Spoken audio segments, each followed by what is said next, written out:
You've probably heard of Which Magazine, our home of hard-hitting journalism and informative stories delivered directly to our members.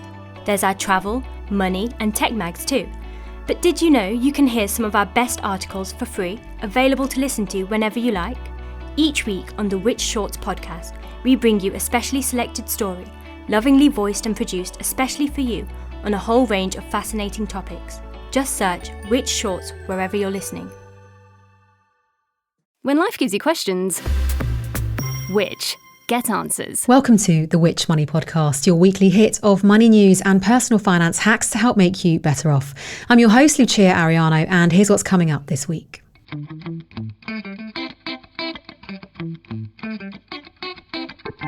Fraud is actually the most common type of crime in the UK. It actually accounts for 40% of all crime. So it's the type of crime that people are most likely to experience. Don't let yourself be pushed into making a payment or giving sensitive information away. Fraudsters are so pushy. Cut the conversation off and think whether or not it could be a scam.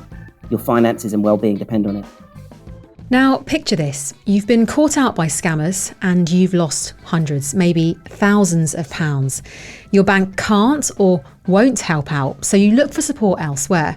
But the company you thought was fighting to get your money back has only made the situation worse, and you've lost even more money through another scam.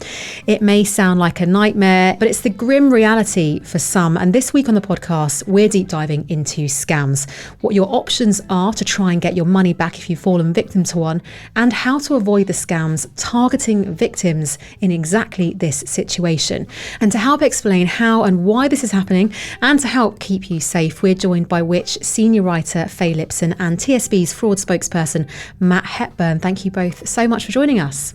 Thank you. Thank you. In very, very good hands today. Thank you. So, well, Faye, can you start us off then? Can you set the scene? You've been working on a brilliant investigation into the latest in the terrible world of scams, and in particular, this type of scam we're calling recovery scams. So can you tell us more? What's this all about? Sure. So essentially, this is in a wider picture of there being a growing number of complaints by fraud victims to their banks and then subsequently to the Ombudsman. And what typically happens if somebody's a victim of fraud, they ask their bank to reimburse them, the bank declines to do so, and then they raise a complaint with the Financial Ombudsman, which has the power to overrule the bank if it decides that's fair. So that's what's been happening in increasingly large numbers in recent years.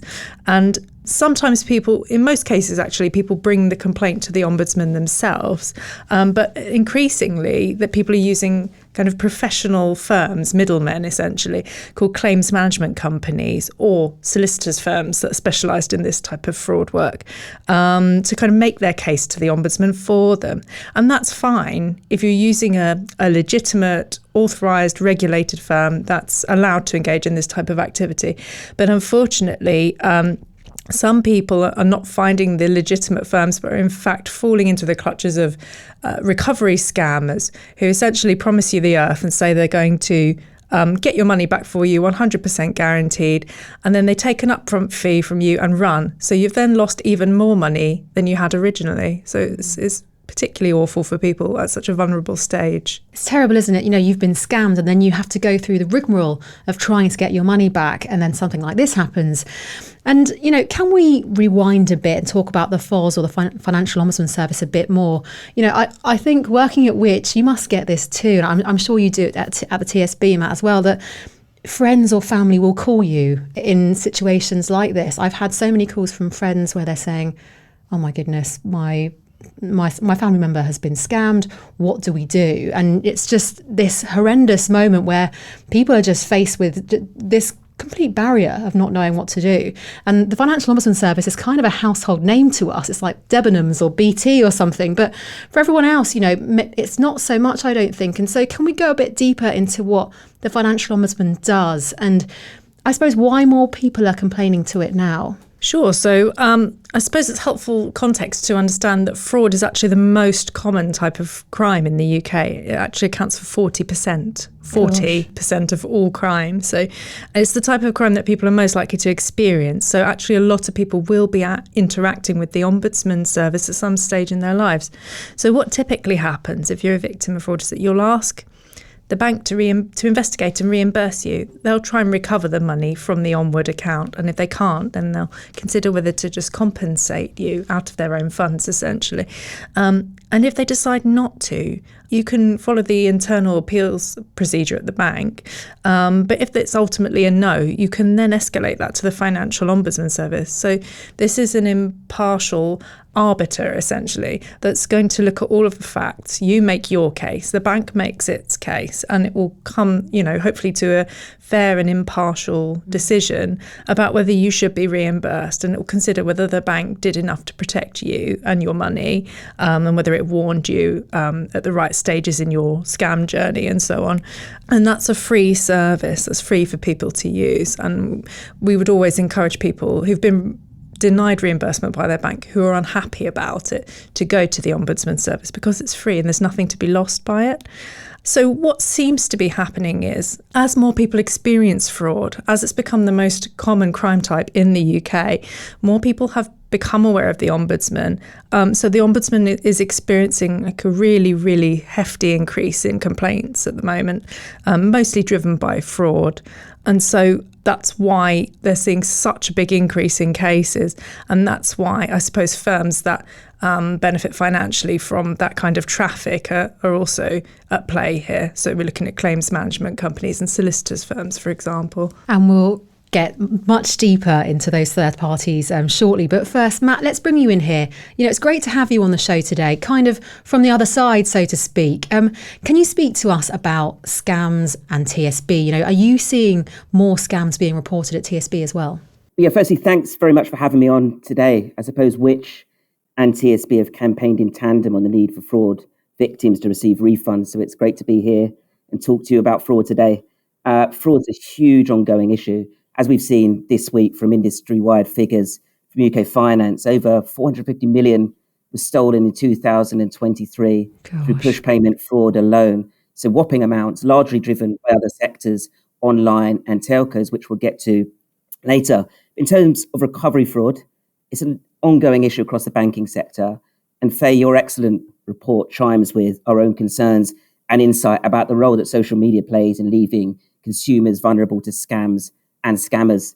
So I'd say at TSB, we typically see a much lower volume of recovery fraud cases than the rest of the industry. That's because we refund 97% of all fraud victims, showing that reimbursement and such an approach is key to tackling fraud in the first place. However, we did record and refund 22 cases last year.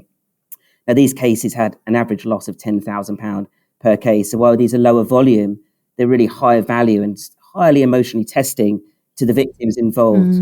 And look, retargeting a victim whose finances you've already drained really shows that fraudsters will sink to any depths to extract money.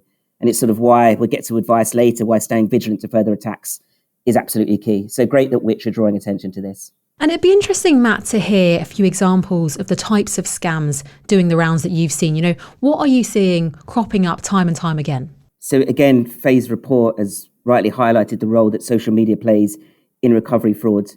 And more widely, social media is by far the biggest driver of fraud cases across the banking sector, impacting consumers every day. So at TSB, we refund high levels of purchase fraud where people pay for items, typically on Facebook Marketplace, that never arrive.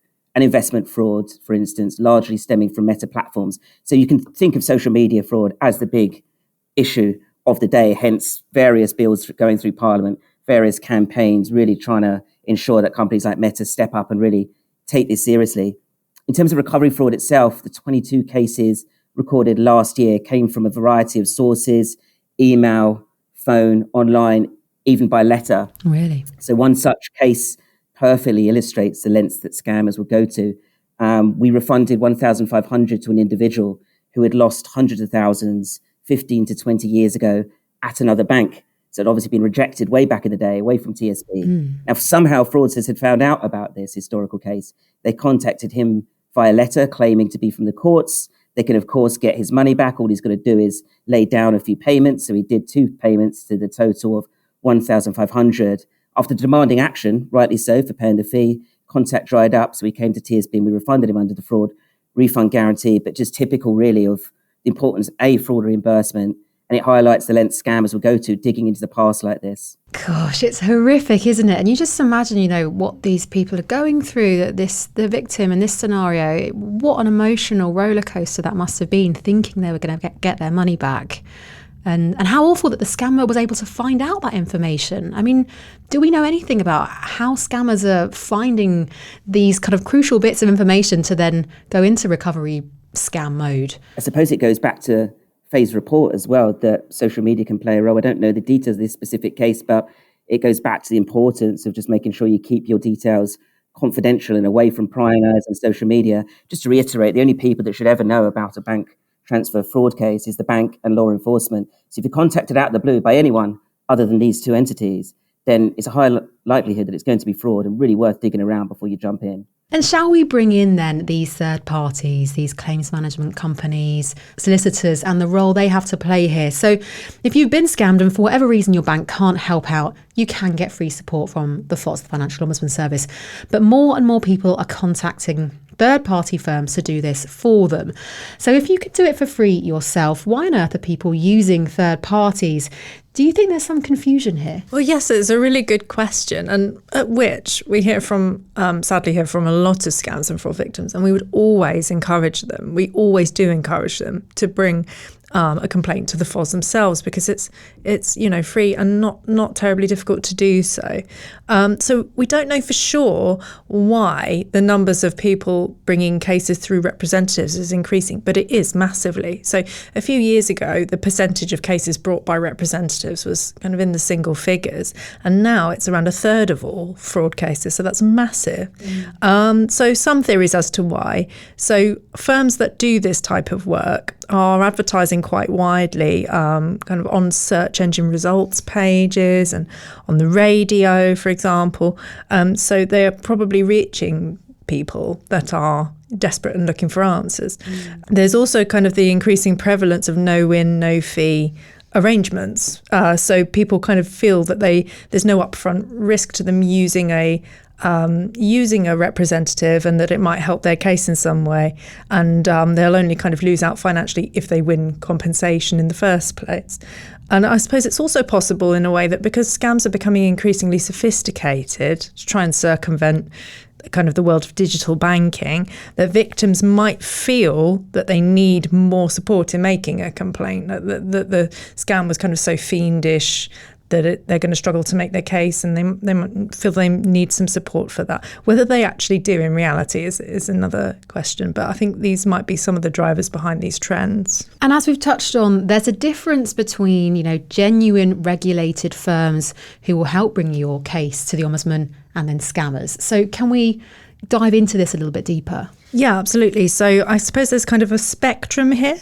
I suppose the ideal end, if you're going to use representation, would be to use either a claims management company, which is authorised and regulated by the Financial Conduct Authority, which is the financial services regulator, or to use a solicitor's firm that does similar type of work that's regulated by the Solicitors Regulation Authority. So both of those types of firms kind of have to operate within certain rules. Fees are capped to a certain level, so within limits what you're going to pay if you're successful. And say something went wrong and you weren't happy with the service, you could then complain to the regulator, the FCA or the SRA, to try and get some compensation for poor service. So there's various protections and safeguards there. Then you get into this slightly strange grey area of firms that are not actually regulated because they're technically not representing you. So there are firms out there that will listen to your story and then produce a report, for example, that advises you on what to do to get your money back. And they will invoice you for the report. And the report might be quite expensive, but you are still representing yourself ultimately. So those firms don't need to be regulated, and they aren't. They're not doing anything wrong. It's not illegal, and they are providing a service, but it's very, very risky to you because you're paying a lot of money up front and you might not be successful. You're still taking the risk on yourself by representing yourself, and there's not a regulator to complain to if you're unhappy about the service. And then kind of at the far end are the actual scammers. So Traditionally, a recovery scam happened when you got a phone call out the blue from somebody that seemed to know about the fraud you'd just encountered and offered to help you get your money back before taking an upfront fee and running. But today, a lot of these scammers operate on social media. So, for example, what I saw in my investigation was there are certain trigger words that you can post on X, formerly Twitter, which kind of encourage a load of bot accounts to respond to your tweet. So, for example, you might tweet, "I've just been scammed, how do I get my money back?" And that tweet will be inundated within seconds, within responses from bot accounts that are directing you to companies that will allegedly help you get your money back, but are actually just scammers in a modern day guise. So this has really kind of changed shape in recent years, but it's the same recovery scam. You're going to be asked for money up front, and you're not going to be able to recover the original sum that you've lost. And for people who choose to use a regulated firm to help bring their case to the Ombudsman, I'm really interested to know, does it actually improve their chances of getting their money back? Yeah, that's an interesting one. So I asked the Ombudsman Service for data on this, and what it shows actually is that a few years ago, so say 4 or 5 years back, fraud cases that were brought by professional representatives had a significantly higher chance of success, of being upheld, essentially, than claims that were brought by the victims directly themselves without representation. But what the data also shows is that this gap has narrowed a lot. And now, for the most recent year that they have data, the gap is extremely small. And the Ombudsman kind of cautioned me with this data that the reason that there is a gap at all is because these firms are very effective at kind of cherry picking the cases that have the highest chance of success, because they're going to make their money under a no-win, no-fee arrangement. So they're going to be quite astute at picking the types of cases that are going to succeed. And so that would be skewing the data in their favour. So the Ombudsman's quite clear that that's not going to make you more likely to succeed. But I suppose the industry around professional representation might say differently. And I suppose to me, it does seem like a no-brainer to do it yourself because you can and it's free. Just go straight to the Financial Ombudsman yourself. But are there any benefits then, do you think, to using a third party? Yes, it's a difficult one, isn't it? Because we do at Which always encourage people to bring the cases themselves, and then that way you'll keep all of your compensation if you're successful. But I suppose we have to balance that with kind of some of the data out there. So, for example, the Financial Lives Survey has quite consistently shown that of the people that use professional firms to bring cases, about 2/3 say they wouldn't have brought the case at all without the involvement of this representative firm. So that's quite compelling in a way. I think what it shows is that there might be cases where people really, really do desire to use this service, maybe because they're particularly traumatised by their fraud experience, or they're vulnerable, or just overwhelmed by the thought of kind of mounting a complaint to get the money back, or perhaps where the fraud was really complex and they themselves haven't quite got their heads around what happened. They might feel that there's a role for a reassuring and professional service, I suppose, to hold their hand and to build the case and help represent them through the complaint process, even if they know that that's going to come at a cost if they're successful. Well, should we talk about that cost then? What kind of costs are you likely to pay for this luxury of using a third party? Sure. So the costs, if it's a no-win, no-fee arrangement, then the costs are capped for claims management companies, an absolute maximum of 30% or £10,000. I think £10,000 is the absolute limit. And the Solicitors Regulation Authority is going to bring in a really similar cap. When I last checked, it wasn't quite in force yet, but it's in the process of coming in. That's just for no-win, no-fee cases, and there isn't a cap for cases where you've agreed to pay up front, although that's not very common, but it does still happen. So, those cases are not capped, and fees just have to be reasonable. But there's no clear stipulation on what that means. Is the advice, would you say, first, if you are feeling a bit overwhelmed by putting together your case, if you have a trusted family member or friend that you could enlist the help of, that should be your go-to before going to a third party? Definitely. If you feel that there's, supportive people in your orbit that could help you and kind of articulate and good at kind of deciphering letters and paperwork, then that would be a really good place to start.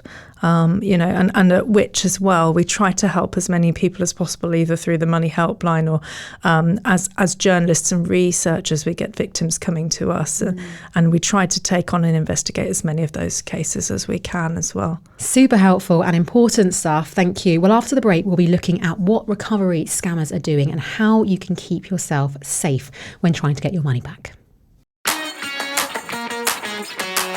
Like listening to podcasts just like this one from the team at Which? Well, we've got some good news. All our podcasts are now available to listen to on YouTube and YouTube Music. So whether you like listening to Get Answers, Which Shorts or Which Money, all episodes can now be listened to directly on YouTube or through the YouTube Music app. To find them, just search for the podcast you'd like to listen to. YouTube's additional functionality also means that you can now read along with subtitles as you listen.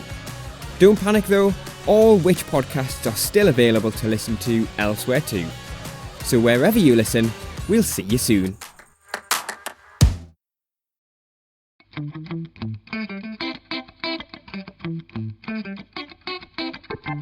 Welcome back to the show. Now, before the break, we were talking about regulated firms that will help you get your money back by bringing your case to the Ombudsman. But then there's the recovery scammers who will take advantage of you when you're already at a low point. Faye, what do we know about these scammers? So they will promise you the earth. They will say there's 100% chance of success. They know what's happened to your money and they're going to get it back for you. Sometimes they'll kind of make allusions to working with law enforcement or having like highly sophisticated technology that can track crypto and things like that. But the kind of common denominator is that they won't be regulated.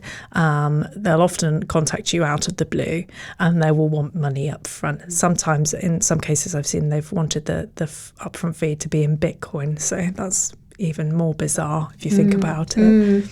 And we've already brought social media into the conversation. Is this where recovery scammers are most likely to pounce? So it seems to be the kind of the new frontier in recovery scams. Now, we've heard from Matt that recovery scammers are still kind of contacting people in a real variety of ways, including sounded like, through the post even. But and the traditional phone call was always the MO of a recovery scammer. But very much we are seeing these bots primed to pounce on desperate victims tweeting out for help. We've also seen over on Facebook accounts kind of lurking in support groups that are for victims of fraud, where people are meant to be helping each other to figure out what to do next. We've seen kind of suspicious and scam accounts lurking in there and trying to lure people away and promising them that they can recover their stolen funds for them. So yes, it's very much kind of the next frontier. Recovery scammers have just adapted to new ways of finding victims, where they don't necessarily need to have be in cahoots with the previous fraudster that scammed you first or to have bought your details from them. They can just find you by looking in the places online where victims are seeking support and reassurance from each other. And Matt, we already heard that really compelling story you gave earlier of somebody paying £1,500 thinking they were going to be getting hundreds of thousands, I think you said, that they had lost years ago back. Is there anything else you could add to that? Any more stories or speaking about the role of social media and how these recovery scams are kind of blowing up or growing in recent years? Yeah, absolutely. I think Faye's investigation really chimes with our own insight and concerns that social media platforms are rife with scams and scammers. Across our main fraud categories, social media losses absolutely dominate. We put a report out last year that Meta-owned platforms alone account for 80% of our fraud losses across our top 5 main impersonation fraud categories. So you name it, and there is a scam for it on social media. And as Faye's identified, it's a combination of fake websites, fake profiles, and then there are these sort of scams and scam contents that we report to social media platforms just being allowed to fester online, catching people out when they should be removed swiftly. I think that's why there's so much noise and focus on this area at the moment. 2 bills have gone through Parliament, both the online safety bill and you got now off the back of the Home Office, the online fraud charter will really need to see some action off the back of it. And I feel like we've touched quite a bit just throughout the show on ways that you can kind of keep yourself safe and things that you can do, like not posting online if you've been scammed. But Faye, can you give us a little more here? You know, how would you recommend, what are the things people can do to steer clear of recovery scams? Sure. So if you decide that you really do want some help and support with bringing a scams complaint, you really need to ensure that you don't engage a firm either via a cold call or via social media. If you want to find a legitimate firm that's regulated to do this type of work, you need to go to the Financial Conduct Authority's Financial Services Register and look there for regulated firms and use the contact details on that register to make sure that you're not kind of being tricked into speaking to an imposter firm, because we do see kind of fraudsters set up copycat sites to impersonate regulated firms. So yes, for the claims management companies, it would be the FCA's Financial Services Register. For solicitors firms that do this type of work, you'd go to the Solicitors Regulation Authority website, which also has a register of firms. And yes, you just please ensure that you use the contact details and websites that are on these register entries so that you're not getting tricked into speaking to an impersonating scammer with a highly similar copycat website. And again, I think that advice is brilliant, and you can apply that to all sorts of social media frauds, such as romance fraud. Can you really trust who you're speaking to? Certainly purchase fraud, which UK Finance have this week identified as the biggest driver by far, now accounting for 67% of all APP fraud cases. Are you actually dealing with a legitimate seller? We always say it pays to actually visit the person, check out the item, and only pay for it if you can actually do so face to face. So Faye's advice is key, and you can use that across the board. Can you really trust what you're seeing on social media? Do you really know who you're speaking to? It pays to take time out, and just double check that it's an official source or a genuine person that you are dealing with. And I suppose to rewind back to some really general and very important advice, Matt, what advice do you have for any customers just to avoid scams in the first place? It's a great question. So I'd probably make this two-pronged. I've touched on purchase fraud throughout the show. So, for the common scam of the day, it's all about sticking to reputable sites. Such excessive levels of fraud on social media platforms, specifically Facebook Marketplace. So really only buy an item if you can vouch for it in person. We see countless scams every day when people are using this platform and never seeing the item they pay for arrive. But more general fraud advice, sort of don't let yourself be pushed into making a payment or giving sensitive information away. Fraudsters are so pushy. Cut the conversation off and think whether or not it could be a scam. Your finances and well-being depend on it. And Faye, is there anything that you would add to that? Just to say that, as Matt touched on earlier, the law is actually changing soon. So this is highly relevant because from October, banks and payment providers will actually be expected to reimburse fraud victims in most cases. And that's a big victory following years and years of witch campaigning. And what we hope is that it will spare more people the agony of kind of fighting for months to recover their money, that they'll be reimbursed at an early stage. But we'll be keeping a really close eye on firms just to make sure they're upholding the new law and that they're preparing for it right now. Absolutely. It's probably worth saying that since Which have campaigned on this, the refund rate's risen from 19% to 62% today. And obviously TSB introduced its fraud refund guarantee in April 2019. And there's still a lot of work to do before the new rules come in for other banks to start refunding to the sort of same rate that we do. Well, I'm so pleased we've been able to end on some positive news, and it really is a credit to the work that you're doing, Faye, and you too, Matt, at TSB. Well, thank you both so much for coming on the show today. Thank you. Brilliant. Thanks again. Well, a huge thank you again to Faye and Matt for coming on the show today, and to you for listening to this week's episode of the Which Money podcast. If you enjoyed today's show, please do hit subscribe to make sure you catch our new episodes as soon as they drop. For daily money news and advice, you can find us on social media at Which Money and online at which.co.uk/money. And we also have a free money newsletter which is delivered to your inbox every Monday. To sign up, visit which.co.uk/money newsletter. This episode of the Which Money podcast was written by me, Lucia Ariano, and produced and edited by James Rowe.